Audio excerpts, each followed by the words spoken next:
Katua nuannaarutigaalugu tusarnaartilerpaa nipilersoqatiga ensemble Sirius nipilersoqatigi arnatallimaasartut nunani avannarlerningaanersun nipilersoqatigi Aarhusimi najuaqarput nunanilli allani ааллаавеқарпут Данмарки Свериги савалиммиу аммалутсусклааннимерсууппут сиуллэрмерлути ангалаппут ангаланертиллу атсерсимаваат ангаланеқ аваннаата пингортитаани Rejsen gennem den nordiske natur. Og Gaduaq vil med glæde præsentere 5 kvindelige musikere, Ensemble Sirius, der kommer fra forskellige nordiske lande. Gruppen har hjem i Aarhus, men stammer fra Sverige, Danmark, Færøerne og Tyskland. Gruppen er på deres første rejse, og de har valgt at kalde rejsen for Rejsen gennem den nordiske natur. Endnu dag, og det består af Rachler Damme på trompet, Sofia Bram Sørensen, saxofone med, Christina Tede Johansen, kontrabasse med, Agnes Holmberg Lundevald, Battager på klaver, Friederike Funk. Nibiler Sonder med Tilter Niller Sotit og på slagtøjet Nina Morsing. Til Gilloakrosigit og tag godt imod Ensemble Sirius.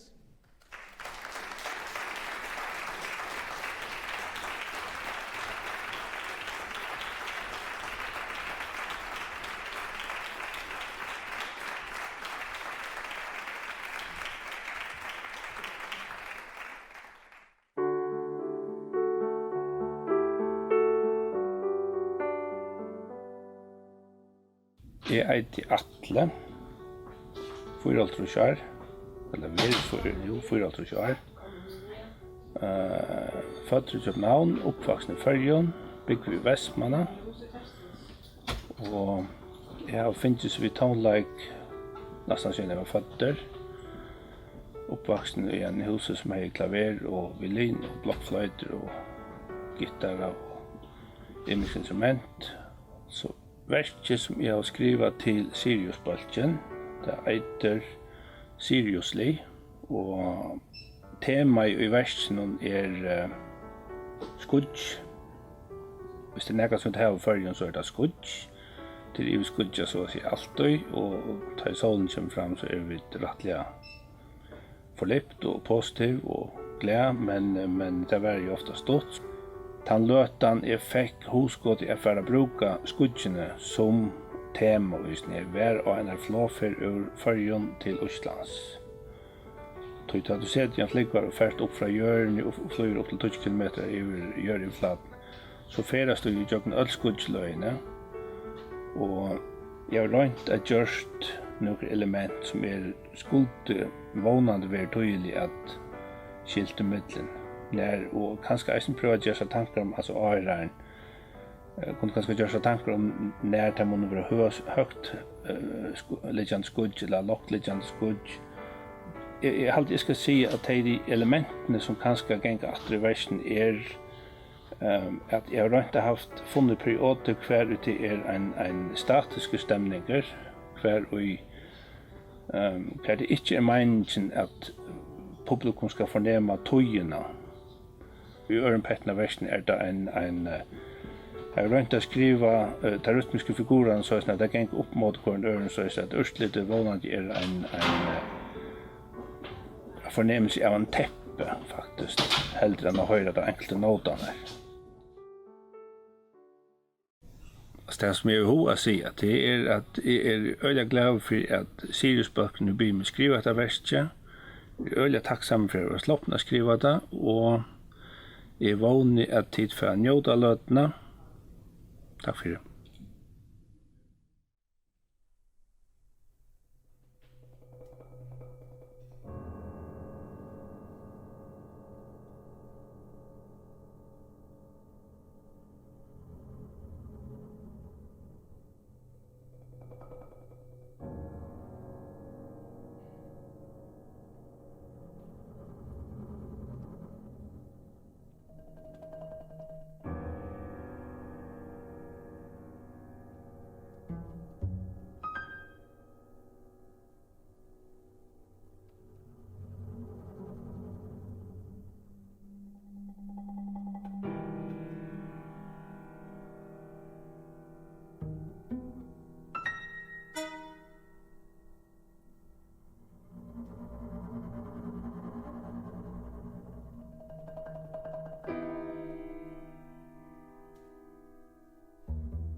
Tusind tak for det.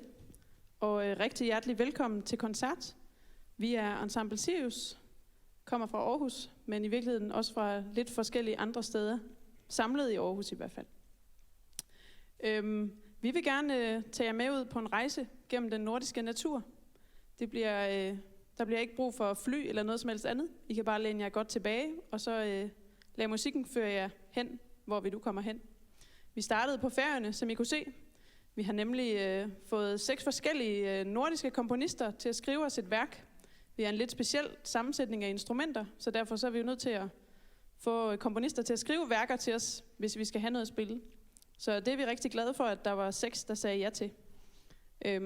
De kunne ikke alle sammen være med rundt til koncerterne, men så har vi dem med via video. Så før hvert stykke, så bliver der lige afspillet en lille video, hvor komponisten fortæller lidt om værket, og hvad han eller hun måske synes, I skal lytte efter eller tænke på, mens I hører stykket. Men i virkeligheden, så kan man jo bare tænke på det, man har lyst til, fordi musik handler jo bare om, hvad man selv oplever. Så jeg synes ikke, I skal være så bange for, at det er noget mærkeligt ny musik, som man ikke forstår, eller som virker underligt i forhold til det, man måske plejer at høre. Jeg synes bare, I skal læne jer tilbage og få en oplevelse ud af det. Det næste værk, I skal høre, det er det svenske værk. Det vil komponisten selv fortælle mere om. Og her får vi vores saxofonist Christina Johansen lidt som solist. Men god fornøjelse med koncerten.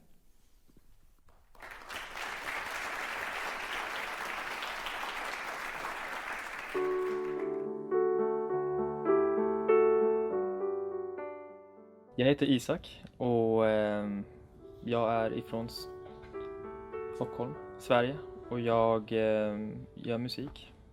Jag har gjort musik sedan jag var 12 år och det började mycket hemma. Sådär med datorn och att jag spelade in mycket. Så nej, men att jag har skrivit då ett stycke som heter Vågor. Och jag tänkte då mycket på hur ska jag kunna uttrycka liksom en känsla som jag har inne i mig, som också liksom speglar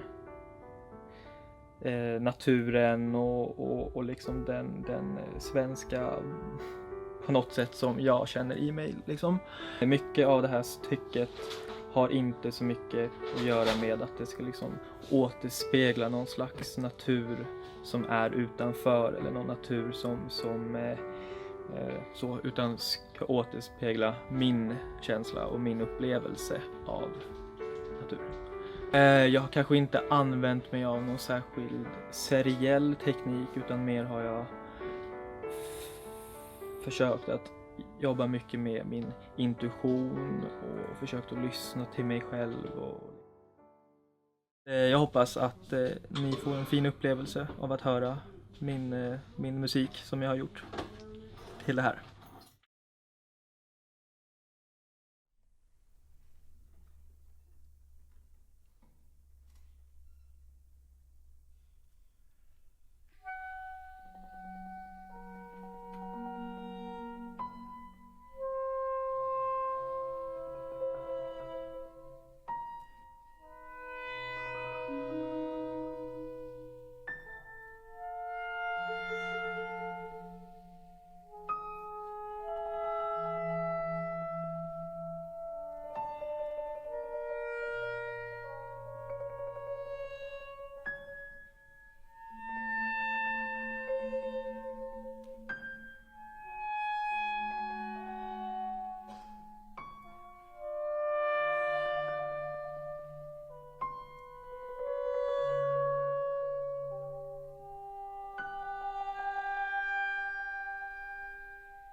Jo, jag heter Lasse Karlsson och är från Åland. Och 1972 så flyttade jag till Helsingfors för att börja studera musik. Och sen har jag blivit där kvar. Det heter Sea Pictures och första satsen då Autumn Morning by the Sea. Och den andra satsen som ensemblen kommer att spela heter Windy Afternoon. Idén fick jag när jag gjorde en promenad vid stranden. Vi bor faktiskt nära havet där i Helsingfors. Och jag gick där i en liten skogsdunge där och tittade ut mot havet. Och så kom den här, det började med piano, så kom det här tema där. Så att det är egentligen havet som har inspirerat mig. Jag menar, jag jobbar modernt men melodiskt. harmoniskt, tonalt. Jag är inte rädd för treklangen, men ofta färgar den nog med lite andra toner, jag menar, så att det är ett modernistiskt tonspråk. Men det finns jag har klara och tydliga teman, harmonik, rytm och så vidare. Jag menar, för mig är en viktig princip när jag jobbar med kammarmusik att jag ser till att alla musiker har viktiga ska vi säga, uppgifter, att det är mera så att säga, som man säger, kontrapunktiskt, att alla turas om lite och ha. Så att det är min tanke, men man kan nog bra följa trumpeten och saxofonen har nog de ledande melodierna, om vi säger så. Det är alltid den här inre pulsen som finns i hjärtat som man vill hämta fram. Alltså det är liksom budskap. Musiken är ju liksom ett medium som egentligen är ganska abstrakt om man börjar tänka efter. Ja, till sist vill jag säga att jag hoppas att du ska få en fin upplevelse och det är jätteroligt för mig att ha samarbetat med de här unga tjejerna det här, som är så ambitiösa och har satt igång hela projektet. Så hoppas de har det bra med dem.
Ég heiti Þuríður Jónsdóttir og frá Íslandi. Ég ólst upp í Kópavoginum þar sem ég lærði á flautu og var mikið í kórum og svoleiðis. Lærði svo í tónlistarskólanum í Reykjavík. Eftir 16 ár á Ítalíu þá flutti ég heim og hef verið að kenna á flautu í nýja tónlistarskólanum og einnig nýlega eða síðustu ár hef ég verið stundakennari í tónsmíðum við Listaháskólann. En aðalega ég að sinna tónsmíðum. Verkið sem ég samdi fyrir Sirius Ensemble heitir Sandar og það byggt á gamalli íslenskri stemmu yfir þennan auðasand. Og nafnið sem sagt vísar í þetta landslag eyðimerkursanda sem svo typískt á Íslandi. Það líka hljómar eins og sandar sem skemmtilegt. Hljómaefnið tekið úr þessari stemmu og einnig ritman. Sem sagt hljóðfallið unnið úr ritmanum í textanum, í stemmunni. Og svo í hina röndina þá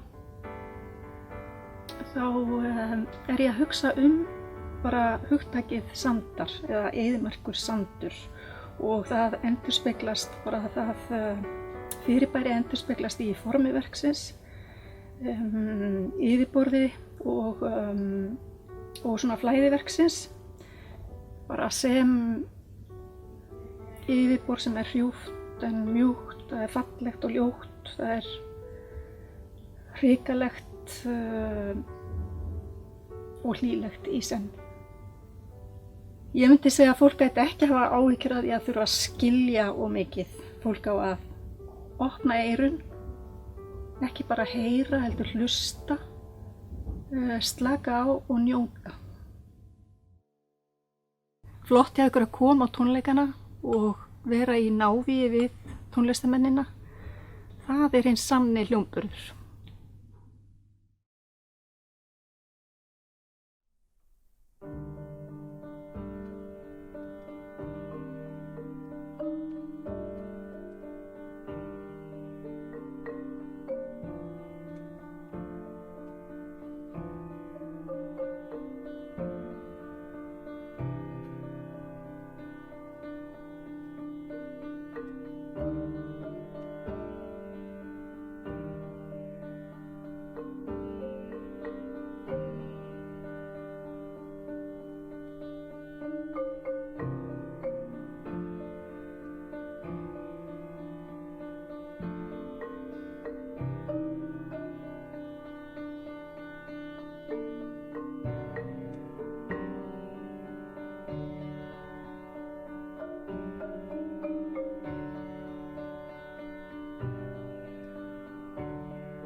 hedder Mette Nielsen.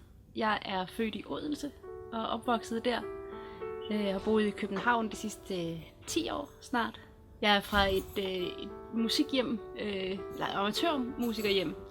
Mine forældre har begge to spillet musik i deres fritid og har hørt rigtig meget musik. Jeg er vokset op med P2 i baggrunden, konstant næsten. Og det blev stort set kun slukket, når man skulle se tv. Stykket hedder 12 stilleben med dansk natur. Og det kommer af oplægget til den her koncert og de stykker, vi skulle skrive, var, at det skulle på en eller anden måde handle om naturen, det sted, man kommer fra. Og jeg tænkte meget over det med dansk natur, at der ligger også lidt en dobbelthed i det udtryk. Den sådan fysiske danske natur er måske en lille smule kedelig, der sker ikke så meget. Men den sådan overførte betydning af dansk natur er noget, der bliver talt meget om for tiden. Jeg besluttede mig for sådan rent fysisk at inddrage nogle af de her ting, som man kunne forbinde med danskhed. Både de ting, Bertel Haarder siger, og hvad man ellers kunne tænke var sådan særligt dansk. Og det kommer til så at være i form af nogle af de ting, som slagtøjsspilleren spiller på. Men også i form af de her melodier, der ligger til grund for stykket. Der har jeg nemlig taget nogle af de, eller faktisk alle de 12 højskolesange, som er blevet listet op i den danske kulturkanon. Man kan vælge at fokusere lidt hist og pist undervejs i stykket og sige, nu lytter jeg til trompeten. Hvad er det egentlig? Det kunne være, det var en melodi, man kendte. Og hvis man så til gengæld skifter sit fokus over til saxofonen, så kan det være, der er en melodi der. Og ellers så kan man selvfølgelig trække sig ud og se det hele lidt fra oven og få et større klangbillede med slagtøjet på toppen. Hej! Jeg er spændt på, at I skal høre mit stykke nu, og se om I må, hvad I får ud af danskheden her. Men god fornøjelse!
Så er vi kommet til vores sidste nummer på den her nordiske rejse. Og vi vil bare, inden vi spiller det, sige tusind tak, fordi I er kommet. Det har været en fornøjelse at spille for jer, en fornøjelse at være i Grønland og være i Nuuk. Så det er vi utrolig glade for. Jeg er glad for, at I er mødt op. Hvis I har spørgsmål til os, til musikken, til noget af det, jeg spiller på, så er I meget velkomne til at komme op til os bagefter. Vi vil meget gerne snakke med jer. Men indtil da, så rigtig god fornøjelse med sidste værk af vores grønlandske komponist, Silap Inua.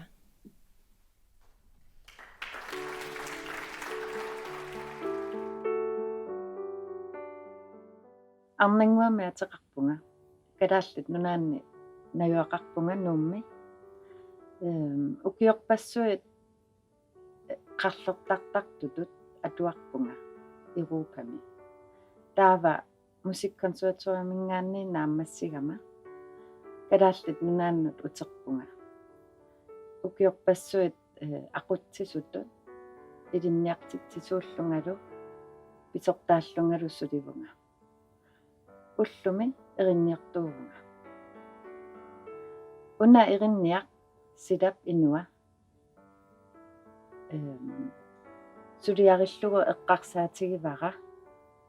Qanoq sida sukkasuum allangortissinnaagami.